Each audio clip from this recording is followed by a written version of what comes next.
책으로 여는 밝은 미래, 홈킨 북클럽이 함께합니다. 오늘은 지난 시간에 이어 앙드레 코스톨라니의 돈 뜨겁게 사랑하고 차갑게 다루어라의 후반부 내용을 살펴보겠습니다. 주식시장은 나름의 고유한 논리가 있으며 여기에 일반 투자자는 거의 영향을 끼치지 못한다. 그것은 아름다운 여자나 날씨처럼 변덕스럽다.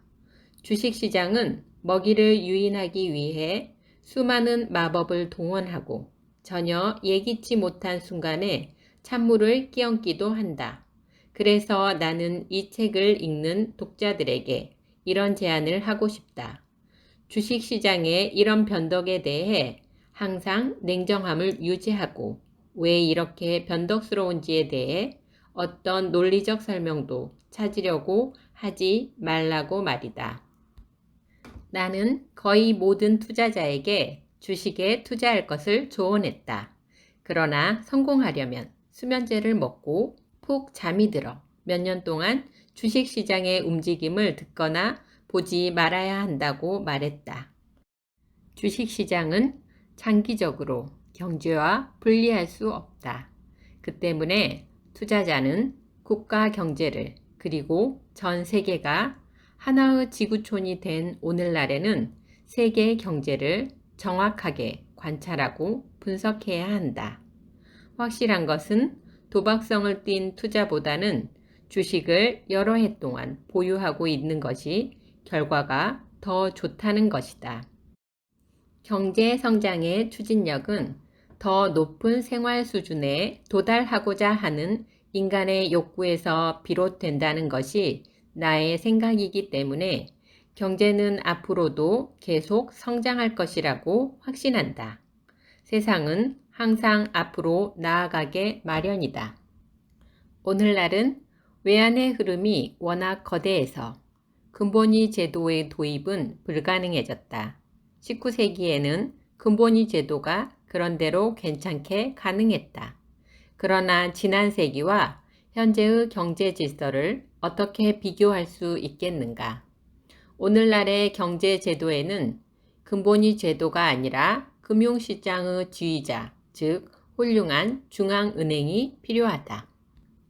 자유주의 경제 체제에서는 모든 상품의 가격은 언제나 변동하게 되어 있다. 여기에는 자연적 환경과 대중의 심리적 반응이 영향을 미친다. 사실이 이러한데 어떻게 절대적 안정이 가능하다고 믿는가? 안정성에 더 중점을 두면 사실 어떠한 경제 성장도 기대하기 어려우며 실업 감소 역시 어려운 이야기가 된다. 주식시장이 호황을 누린 뒤 다시 강세장 초기 수준으로 돌아가지 않는다 해도 이 시기 동안 시장은 극단적으로 출렁인다. 이러한 동요는 중기적 영향 요소들에 의한 것으로 그 요소들이란 다음 두 가지이다. 첫 번째 요소는 돈이다. 돈은 산소 혹은 차를 움직이는 기름 같은 것이다. 돈이 없으면 아무리 전망이 좋고 평화가 지속되어 경기가 좋아도 주식 거래는 성립되지 않는다. 그러나 시장은 돈만 가지고 움직이지 않는다. 두 번째 요소는 심리이다. 투자 심리가 부정적이어서 누구도 주식을 사고자 하지 않으면 주가는 상승하지 않는다. 한 요소가 긍정적이고 다른 요소가 부정적이면 흐름은 중화되어 커다란 동요가 없고 재미없는 주식시장이 계속된다. 크고 작은 투자자가 주식을 사려고 하고 또 살 수 있으면 시세는 상승한다.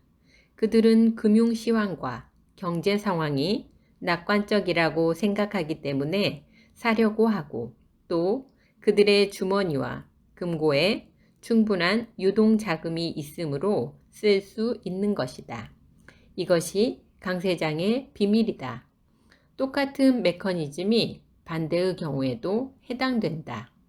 중기적으로 주식 거래의 경향은 돈과 상상력이라는 요소가 경제 기초 지표보다 훨씬 더 결정적인 역할을 한다. 자금이 있으면 심리적 요소 역시 언젠가는 긍정적으로 변한다. 돈이라는 요소는 중기적 증시 흐름에서 가장 중요한 역할을 한다. 그 때문에 투자자는 돈에 영향을 미치는 다양한 요소들을 제대로 파악해야 한다. 이제 돈에 영향을 미치는 각각의 요소에 대해 알아보자. 경기, 중기적으로 영향이 없다. 호경기에 들어서면 기업은 자금을 직접 시설 투자에 활용하여 증가된 수요를 충족시키고자 할 것이다. 기업은 새로운 자금이 필요하게 되고 이 자금 조달을 위해 주식시장에 대한 의존도를 높임으로써 자본 증식을 꾀한다. 그 결과 주식 수는 많아지고 공급은 늘어난다. 불경기에는 사람들이 자신의 지위와 수입을 잃을 수 있다는 두려움에 사로잡히게 되어 소비는 줄고 저축액은 상승한다. 이런 저축액 중 일부는 투자 펀드나 펀드 연계 생명보험을 통해 직접적으로든 아니면 다른 방식으로든 어쨌든 증시로 간다. 결과는 항상 같다. 즉, 주식에 대한 수요가 늘어나는 것이다. 그 결과 주식 배당금이 감소하고 기업 이윤이 줄어드는 가운데에도 주식시장에서는 주가가 상승해 강세장이 되는 것이다. 돈에 영향을 미치는 요소 두 번째, 인플레이션. 이것에 대항하는 싸움은 해로울 뿐이다. 인플레이션은 사실 주식에 어떤 부정적인 영향도 끼치지 않는다. 반대로 원래가 유가물인 주식은 다른 유가물과 마찬가지로 인플레이션에 의해 움직인다. 주식시장에 부정적인 영향을 끼치는 요인은 인플레이션을 막기 위해 은행이 취하는 조치들인 경우가 많다. 인플레이션은 따뜻한 목욕물과도 같다. 적당한 온도 물속에 몸을 담그고 있으면 편안하고 좋지만 그 물이 너무 뜨거워지지 않도록 주의해야 하는 것이다. 호황은 기존의 생산과 서비스로는 충족될 수 없는 그 이상의 수요를 낳는다. 이때 수요와 공급의 불균형으로 가벼운 가격 상승이 일어난다. 이 가격 상승은 시간이 지나면 소비자 물가를 올리고 결국 생계비 상승을 초래한다.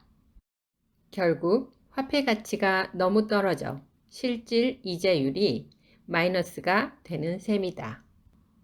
화폐 가치의 하락으로부터 보호받기 위해 사람들은 첫째로는 금, 그 다음으로는 그림, 우표, 골동품 등에 관심을 돌리게 되는데 그렇게 하여 자본시장에서 돈이 빠져나가게 된다. 그러면 투자할 돈이 없어지고 그 결과 대량 실업과 경제 위기는 피할 수 없게 된다. 돈에 영향을 미치는 세 번째 요소, 디플레이션.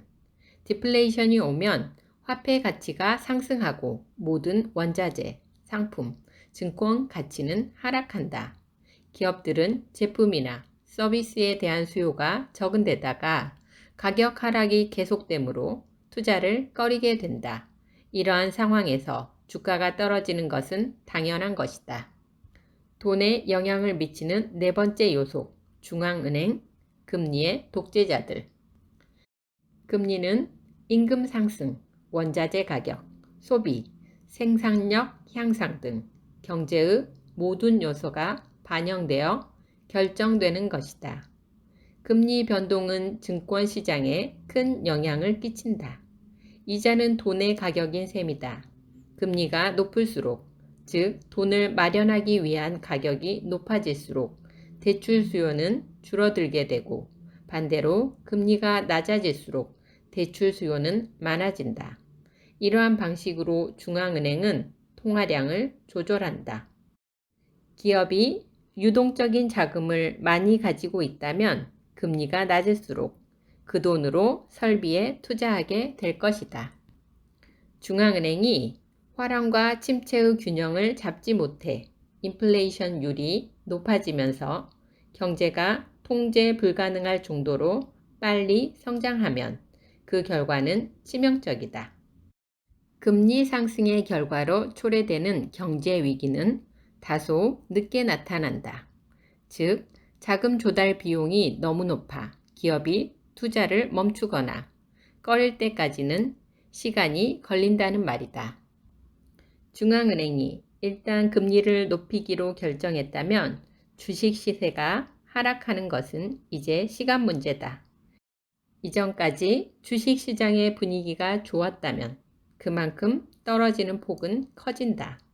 이 차이를 아는 사람은 적시에 빠져나온다.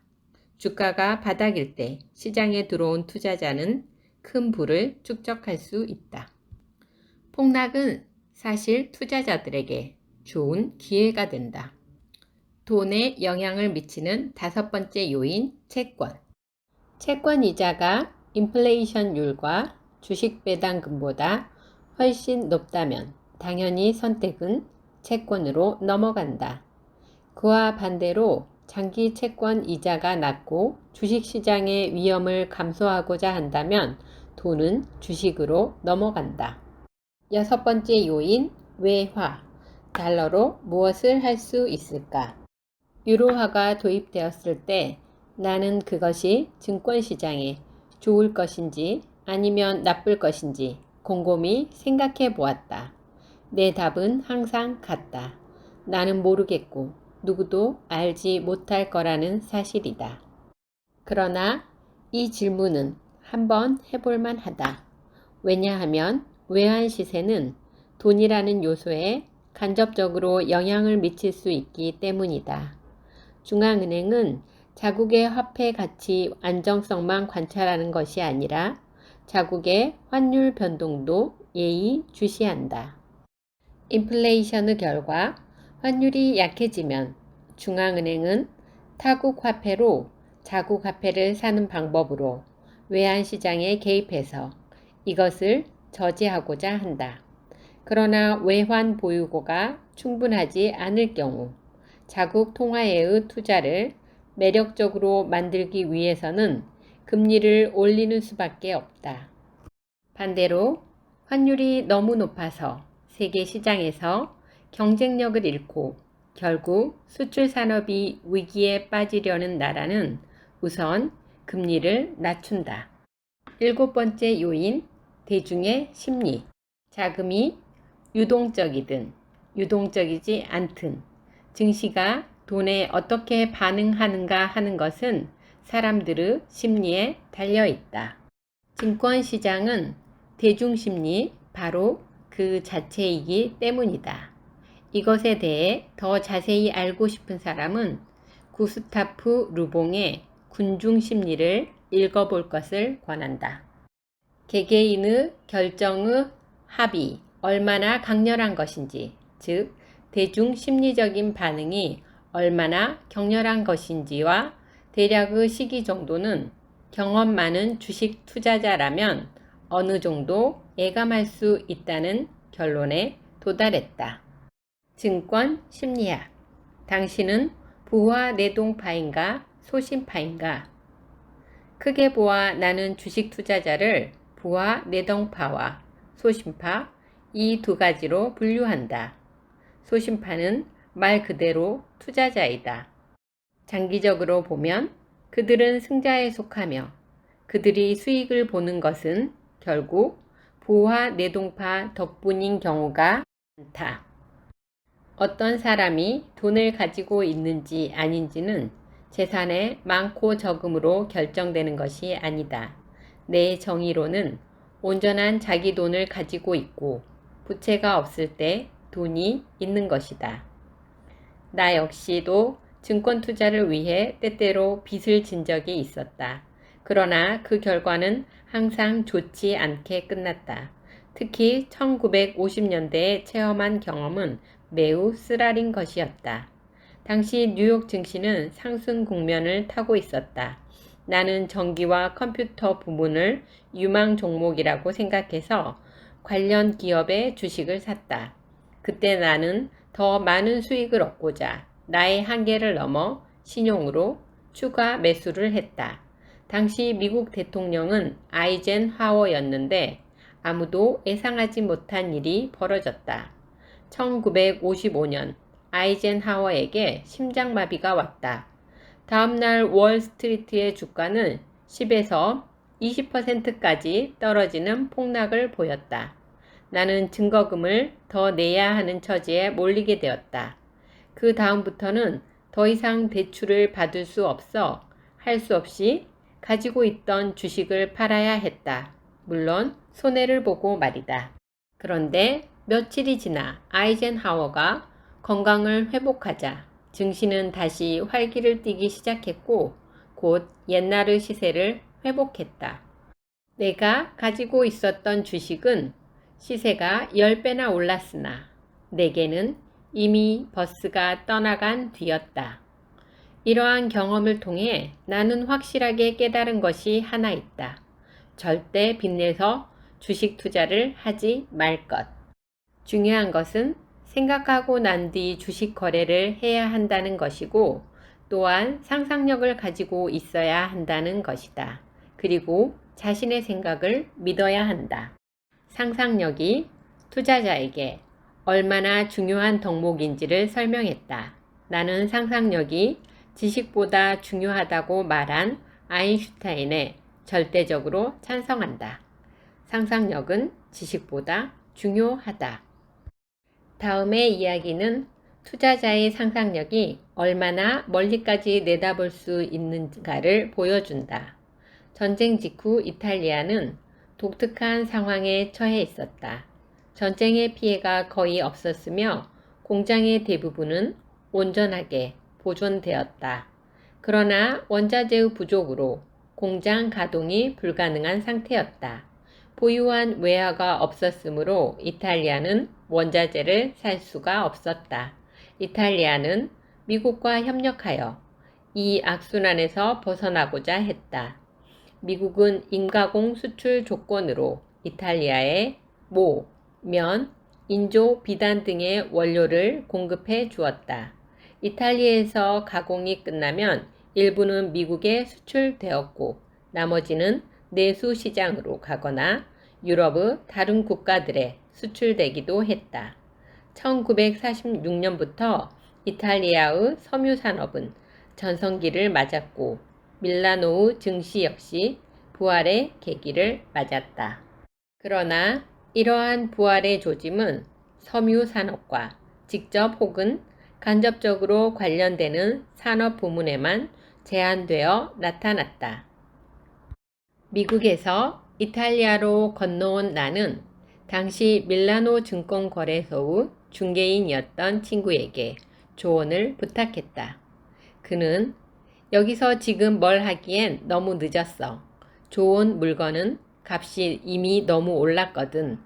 당시에 나는 미국에서 막 건너온 직후여서 유럽에 대해 잘 알지 못했다. 그러니 그가 나보다 훨씬 더 잘 알고 있을 것이다.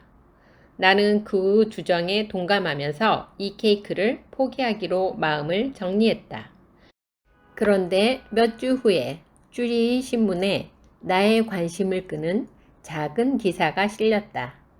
캘리포니아의 거대 자동차 회사인 카이저 프라처가 쭈린에 있는 피아트와 계약을 맺었다는 내용이었다. 계약의 내용은 이탈리아 회사가 매년 인가공의 형태로 10만 대의 자동차를 생산한다는 것이었다. 나는 이렇게 생각했다. 섬유 산업 이후로 이런 방법이 하나의 패턴이 된 것이군. 그럼 섬유 산업 다음은 자동차라는 소리군. 몇 분 생각한 후 나는 계획을 세웠다. 그리고 증권거래소가 문을 열자마자 나는 중개인에게 물었다. 지금 가장 형편없는 주식이 뭐요? 이소타 프라시니라고 합니다. 그 회사가 곧 망할 거라는 소문이 짜하던데요. 좋소. 그럼 사겠소. 그는 걱정스러운 표정을 지어 보였지만 어쨌든 내 지시에 따라 150 리라의 주식을 샀다. 나는 내 투자욕을 채우고 난 뒤 주식시장을 떠났고 며칠 후에 그 도시에서 마저도 떠났다. 몇 달이 지나 나는 다시 밀라노로 왔다. 그러자 중개인에게서 전화가 왔다. 축하합니다. 이런 대단한 투자를 하시다니. 어디서 그런 투자 방식을 배우셨나요? 이소타의 시세가 지금 450입니다. 매도하실 거지요? 천만에. 나는 다시 그에게 이소타 주식을 더 사라고 주문했다. 나는 상상력에 근거한 나의 생각이 그렇게 빨리 성공을 거둔 것에 나 자신도 놀랐기 때문에 곧바로 시세 변동 내역을 알아보기 시작했다. 그 주식은 아주 특별한 경우였다. 그 주식만이 급등했으며 피아트를 포함한 다른 주가는 변동이 없었다. 150리라에 샀던 이소타의 주식은 1900리라까지 올라갔다가 1500리라로 떨어졌다. 이 기적은 다음과 같이 설명할 수 있다. 내 생각이 옳았던 것이다. 경제 재건 과정에서 각 산업 부문은 일정한 순서로 투자된다. 이탈리아는 자동차 산업으로 유명한 나라였으며 계속해서 이 자동차 산업을 발전시키고자 했다. 코스톨라니의 달걀. 시장이 과매수 상태인지 아니면 과매도 상태인지를 판단하기 위해서는 먼저 주식시장의 상승 운동과 하강 운동의 해부도를 이해할 필요가 있다. 상승 운동이 어디서 끝날 것인지를 알지 못하면 하강 운동의 시작을 예측할 수가 없다. 나는 모든 투자 시장의 장기 변동을 강세장과 약세장으로 구분한다. 상승 운동과 하강 운동의 여러 국면이 서로 교대로 나타나기 때문에 원형으로 그려볼 수 있다. 이 원형을 나는 코스톨라니의 달걀이라고 칭한다. 1982년 원형의 가장 최저점, 즉 과장 국면의 끝에서부터 시작하자. 시세는 이미 1년 이상 바닥을 기고 있었다. 아무도 주식을 사려고 하지 않는다는 기사가 나왔음에도 불구하고 월스트리트에서는 하루에 5천만 주의 주식이 거래되었다. 도대체 누가 이 불투명한 장세에서 5천만 주나 사갔단 말인가? 바로 소심파 투자자들이다. 그들은 경제 상황이 아주 나쁘다는 소식이 들려오는 그 시기에 덤핑가로 주식을 산다. 그러고 나면 이제부터 상승 운동의 제1 국면인 조정 국면이 시작되는 것이다. 1982년 말부터 금융시장은 조금씩 나아지기 시작했다. 돈이라는 요소가 긍정적으로 돌아선 것이다.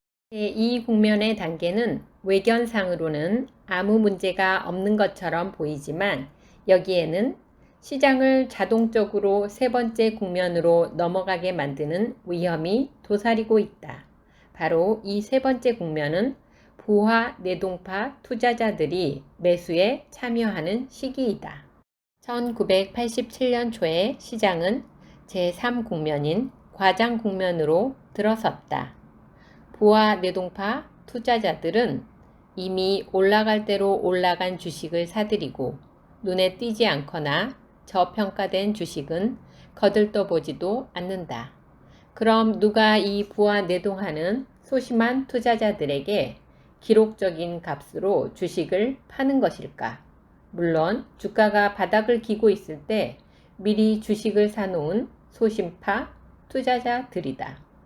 그리고 소심파 투자자의 손에 있던 주식이 모두 부하 뇌동파 투자자의 연약한 손으로 넘어가고 나면 이 국면은 끝이 난다.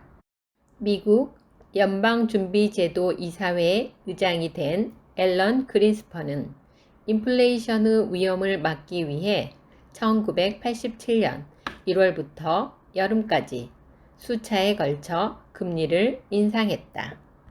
8월에 다우존스 지수는 2722포인트였고 이제 더 이상 버티기가 힘들어졌다. 시장은 하강 운동의 첫 번째 국면인 조정 국면으로 접어들었다. 이때는 새로운 고객이 없으므로 약간의 매도만 있어도 시세가 바닥으로 떨어진다. 비관주의가 시장에 팽배하였고 이것은 다시 가격을 압박해 시세는 추풍 낙엽처럼 우수수 떨어졌다. 사람들은 무턱대고 하나의 문으로 빠져나가려고만 했다.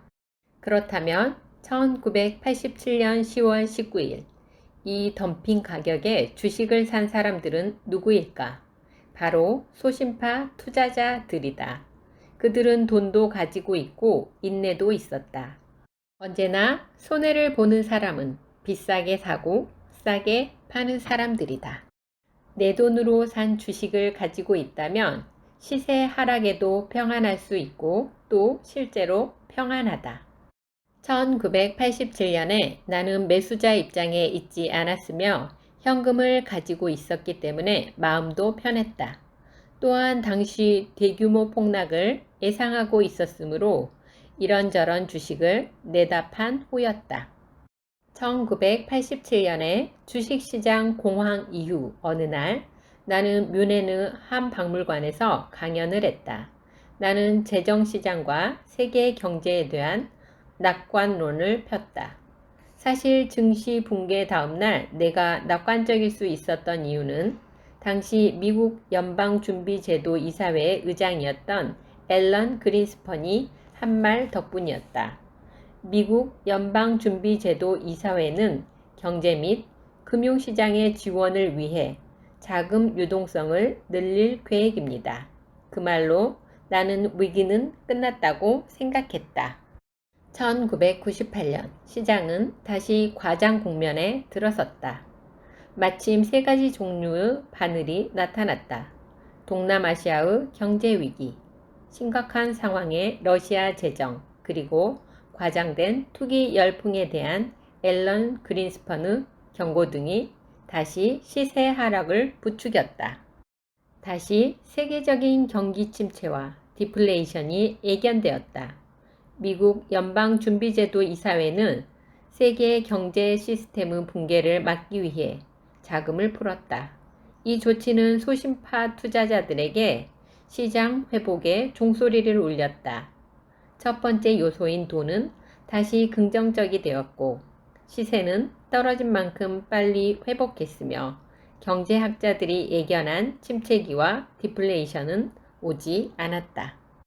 17세기의 튤립 투기. 튤립처럼 부드럽고 예쁜 꽃이 붐과 공황의 전통적인 상징이 되었다는 것은 하나의 아이러니이다. 17세기 네덜란드의 경제를 거의 뿌리채 흔들어 놓았다. 오늘날 현대 미술품을 수집하면서 지위를 과시하는 것처럼 튤립은 그 당시 네덜란드인에게 지위를 말해주는 중요한 상징이 되었던 것이다. 부르주아 계급은 튤립을 이용해서 사회적 지위를 올리려고 했다. 그리고 1637년에 이르러 마침내 풍선은 터져버렸다. 대량의 거래를 했던 고객들이 튤립 공급자로부터 자신에게 공급된 350가지 종류의 튤립이 이미 대부분 시장에 나왔으며 이제 그것은 더 이상 귀하지 않다는 말을 들은 것이다. 그때에야 비로소 투자자들은 튤립 인플레이션의 현실을 깨달았다. 어제까지만 해도 백만장자였던 투자자들은 하루아침에 알거지가 되었다. 무가치한 것을 대상으로 한 이 비이성적인 게임이 벌어진다는 것은 경제적 붐의 끝, 다시 말해 번영기의 마지막 국면이며 돈이 줄줄 흐르는 강세장의 제3국면을 말하는 징후이다. 성공 전략은 남들과 반대로 하는 것. 투자자가 성공하려면 넘실거리는 이 파동 속에서 어떤 태도를 가져야 할까? 이 질문에 대한 대답은 이제 어렵지 않다.